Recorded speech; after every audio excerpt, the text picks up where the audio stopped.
Hello everyone, welcome back to this channel. This is Abhay, your mentor. Today we are going to learn how to continuously load data from an S3 bucket into a Snowflake table. And to make it practical, we will walk through a real case problem, and while solving it, you will also learn exactly the steps to build the continuous data pipeline, right? So here is the question. So customer support chat analytics. The business problem is a company, let's say an tech company, runs chat-based student support system, and thousands of chats messages flow in every hour. And manager wants to track the sentiment of the chat, whether the students are angry, confused, or happy, or student performance, like agent performance, response time, and resolution by the agents. And also maybe the trending issue. Maybe some students are facing login issue, payment issue, and they are raising that in the chat. Okay, and if the chat data is only analyzed once a day, the bad experience go unnoticed for hours, right? So we want to know the problem at in real time, and also we want to solve that like once we get to know about the problem, we want to solve that as soon as possible. And this is the business problem.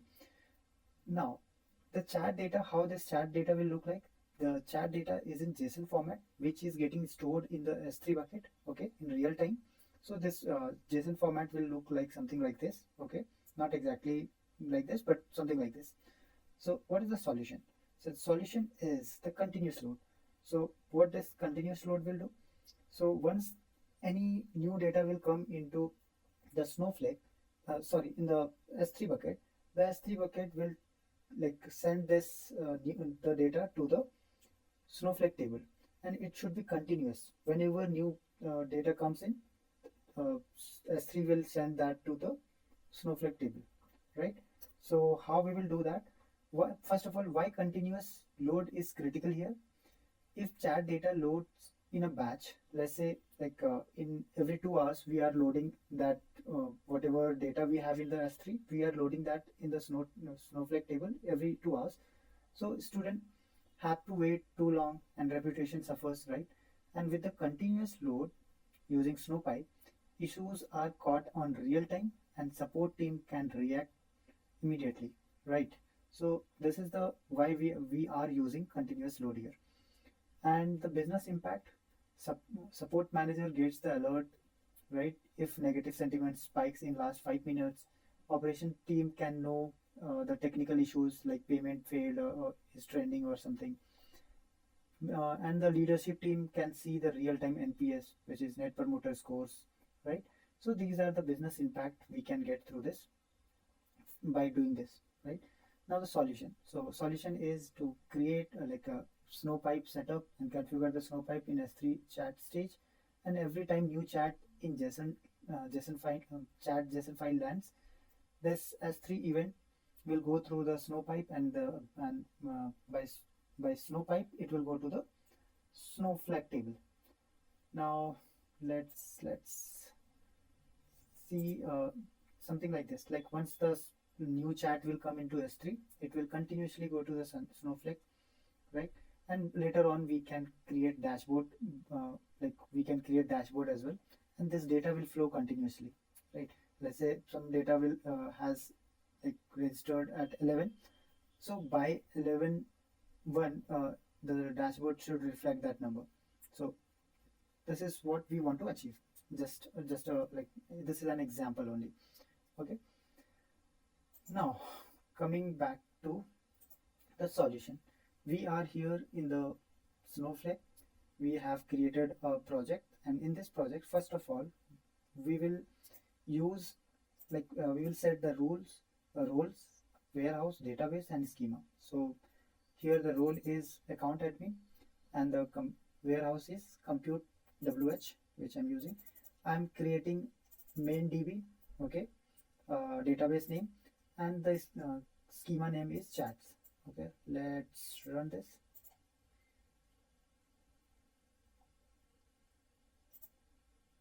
Okay, replace.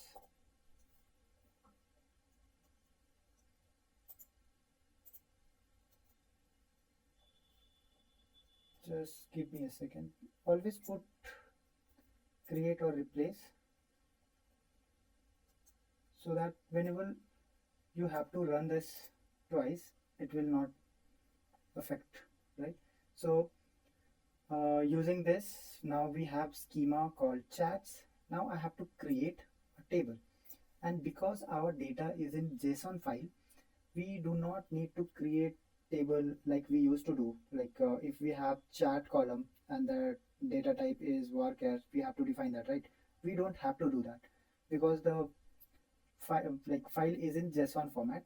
And for any and here you can see this is table name, which is event, and we are using variant. And why we are using variant? Because we use variant as it is flexible column type in Snowflake. Okay, and when you don't know the schema, or maybe the schema keeps changing, we need to use variant as it store raw JSON file or any semi-structured data row by row in a column. You will see how it will look like later on. Okay, so that's why we are using this variant. And the event like table name can be anything. I'm just taking event here. I'll just run this.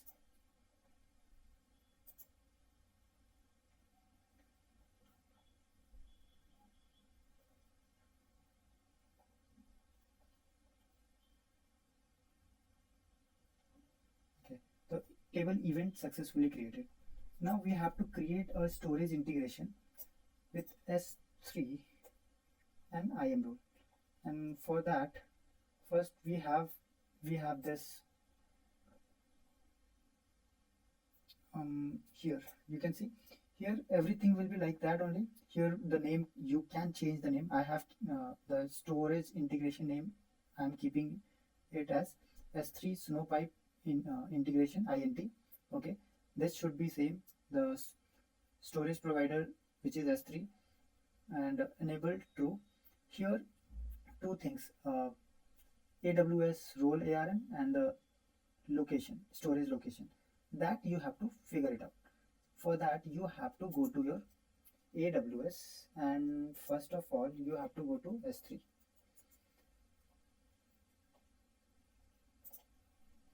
In S3 I have already created this bucket. My bucket name is SF retail prod raw AP South. Okay, and your bucket name can be anything. From here you can create the bucket, and under this bucket,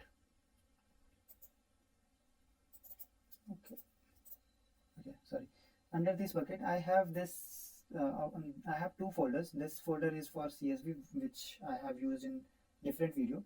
Here I have already created this test event. Okay, and to create this, what you have to do, I'm just showing you how you can create this.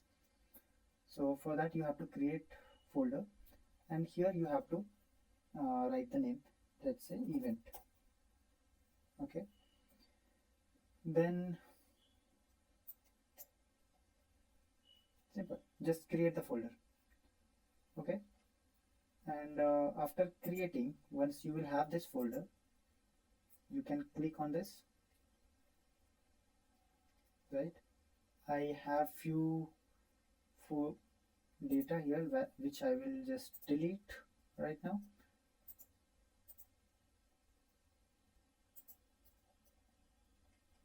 And delete it, and to delete I will have to copy this permanent delete.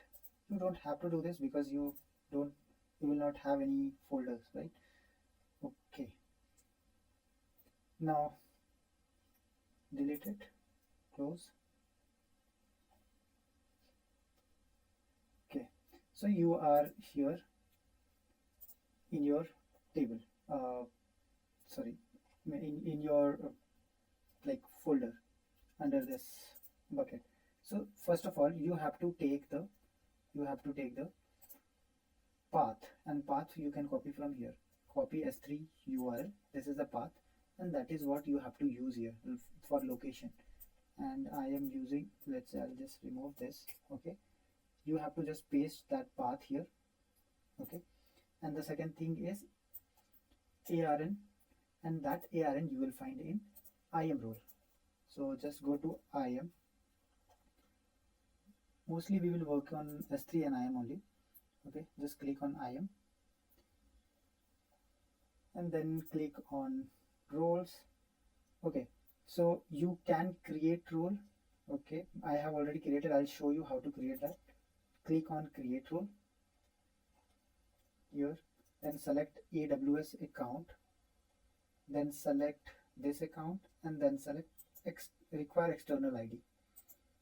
Require external ID, and here you can just write 000 and then go to next, and here you have to S3 full. So here you have to select Amazon S3 full access and then go to next.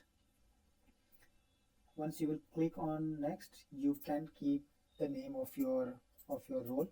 So whatever role you want to keep, test, anything, whatever. Okay, and you will see here the Amazon full access is there. Then you can just click on create role and your role will be created. I have already created my role, that's why I'm not doing that.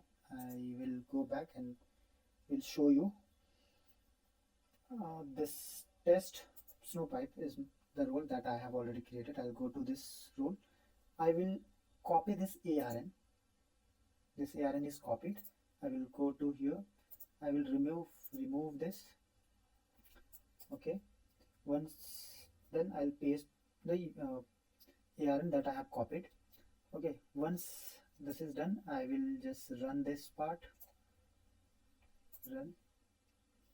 So what I'm doing here, I'm creating an storage integration, which means so that this Snowflake can access to your S3 bucket.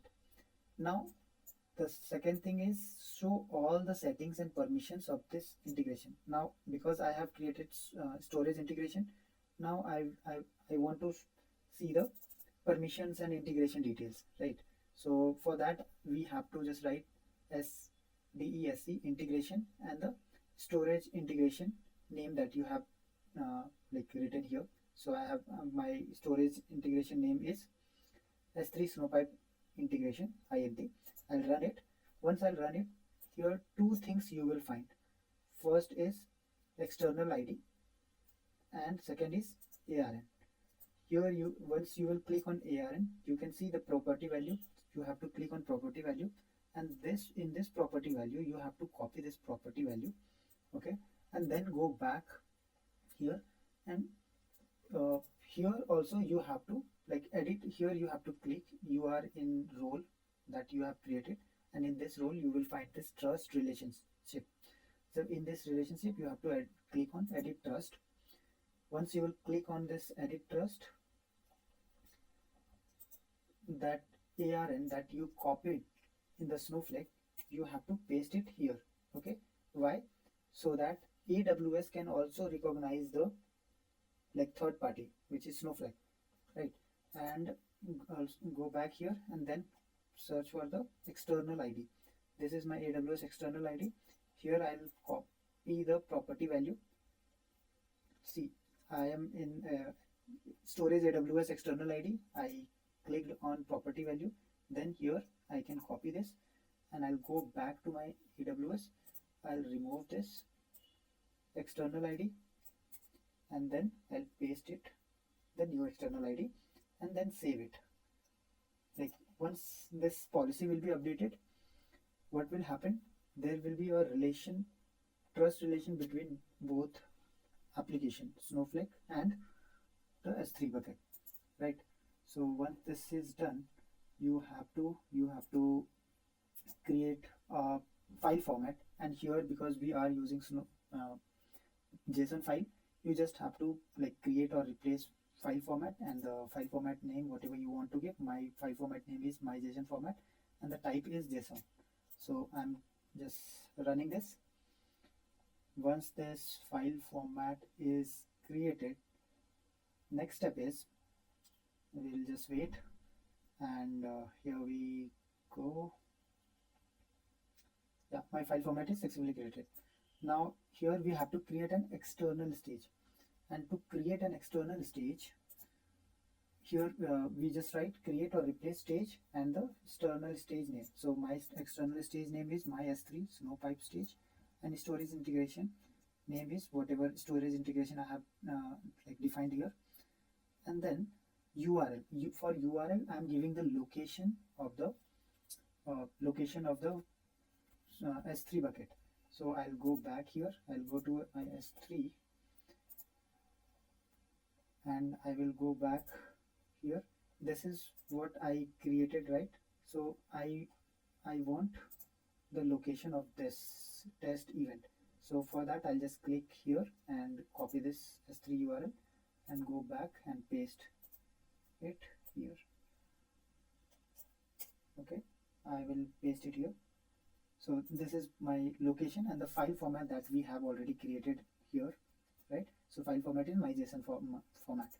So now we just have to run this and my external stage will be created. If any issues or error comes, we will have to check the above code.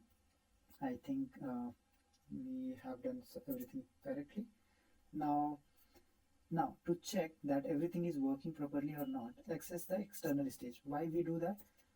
It show all the files that currently exist in the S3 bucket that my stage point to. Like if my stage is pointing to any bucket, I just want to see all the like files, and if this shows me any file, that means this this S3 whatever connections and integration we have done, this is working perfectly, right?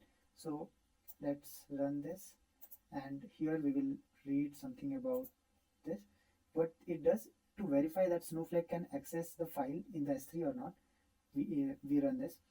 And to debug the issue, let's say if it is not running, that means my integration is not done properly.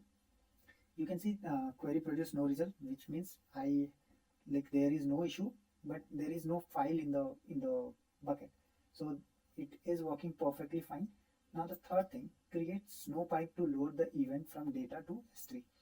And to do that, we will write create or replace pipe, okay, and the name of the pipe is S3 pipe, and this is auto ingest, and you have to keep this as true as, and we are copying into event. The table name is event, right? So copy into table, and from what we are copying it from my S3 Snowpipe stage. Here we have already created stage. From S3 Snowpipe stage we are creating this, and the file format name is my JSON format, which we already defined on above, right? Now we will just run this. Let's see.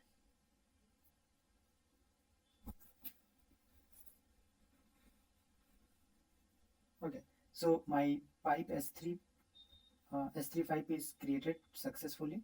If you want to see everything, here you can see that you have created this chat schema, then under this chat schema you have created table, you have created stage, and then file format, and then just right now we have created the pipe. Okay, now the third thing, you have to just select system $pipe status and S3 pipe, which we have created. Why we are doing this? This is system function. This system is function that returns the result status of the pipe. Okay, return status of the file, whether this is running, how many running files are there, loading files are there, and if it encounters any errors for that. So I'll just run and see whether the pipe is running or not. What is the status of the pipe? So you can see execution status running. That means my pipe is running, which is great. Now I want to say hey, show me all the Snowpipe and their details. So let's say if you have created a lot of maybe 2 or 3 Snowpipes, you want to see all of them, you just have to write show pipes, and you can see right now we have S3 pipe, only one pipe.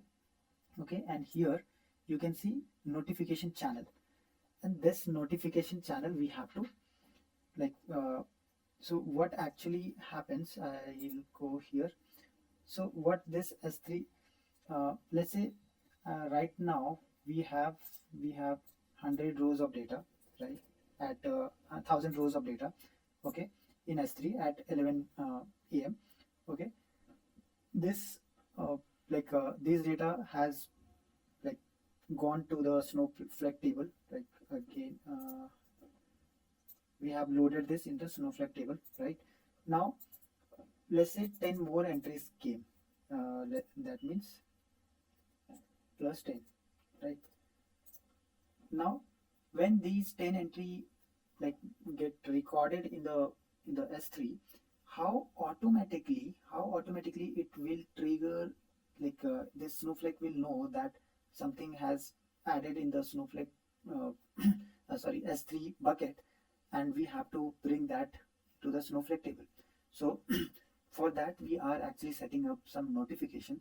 So whenever some new entries comes in, it will send notification to the Snowflake, and then automatically auto ingestion will start, and all the new data will add it to the Snowflake table.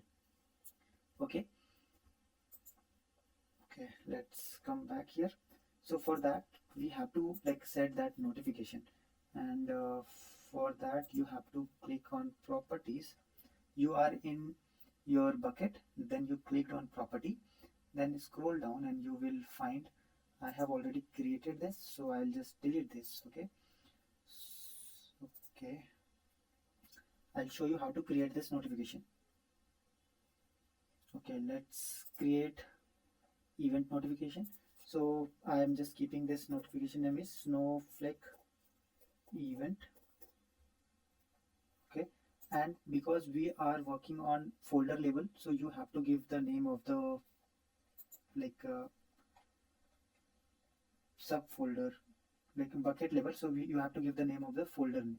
So the folder name was test event. Okay, so I'll just write test event.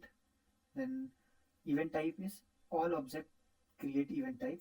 You have to select this so that any put, post, copy, any events comes in, like it will get triggered. Then you have to scroll down and go to destination. So in the destination you have to select SQSQ, and in here you have to select enter SQSQ ARN, and here you can see the ARN AWS SQS, right? So this notification channel you have to copy and then paste it here. Just paste it here and then save. Once this will be saved, okay,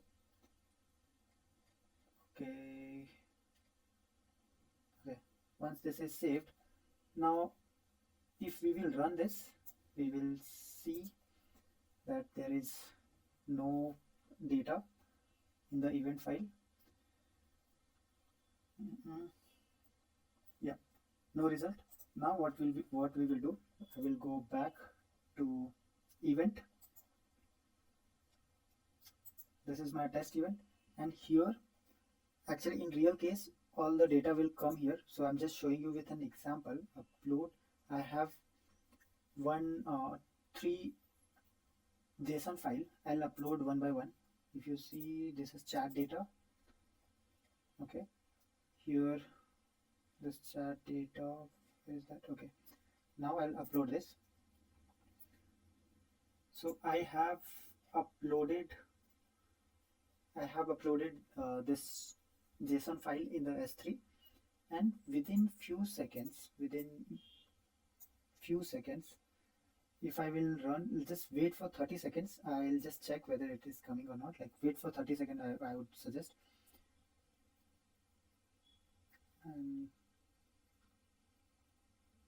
So okay, it's not updated yet, but like after 30 seconds it will get updated. So no issue, just wait for a few seconds.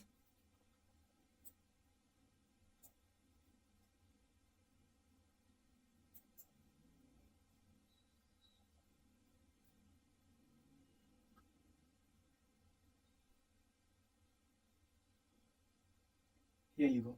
Here you have the chat name. If you want to see, this is the JSON file that has been uploaded.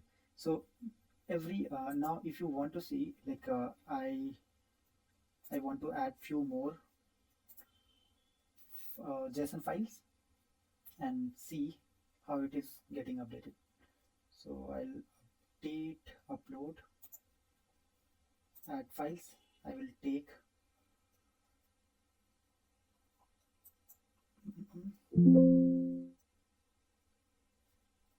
I'll take two,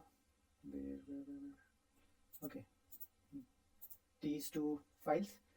Once these two files are there, chat data 2 and 3, I'll upload that. Upload, it is uploading. Now I'll come back here. Okay,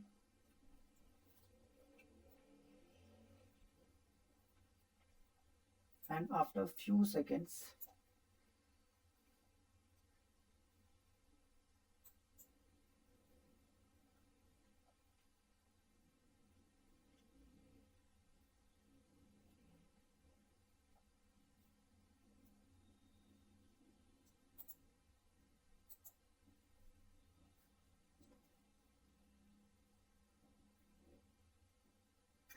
here you go.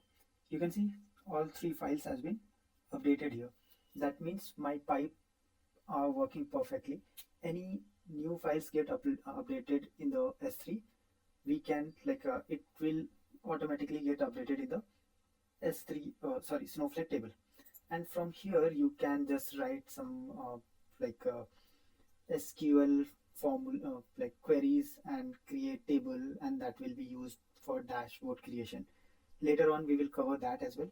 As of now, you understood how continuous uh, data flow actually help in business scenario, and how actually we achieve that, right? How continuous data load helps us to solve some business problem. Okay, keep watching our video. Thank you so much.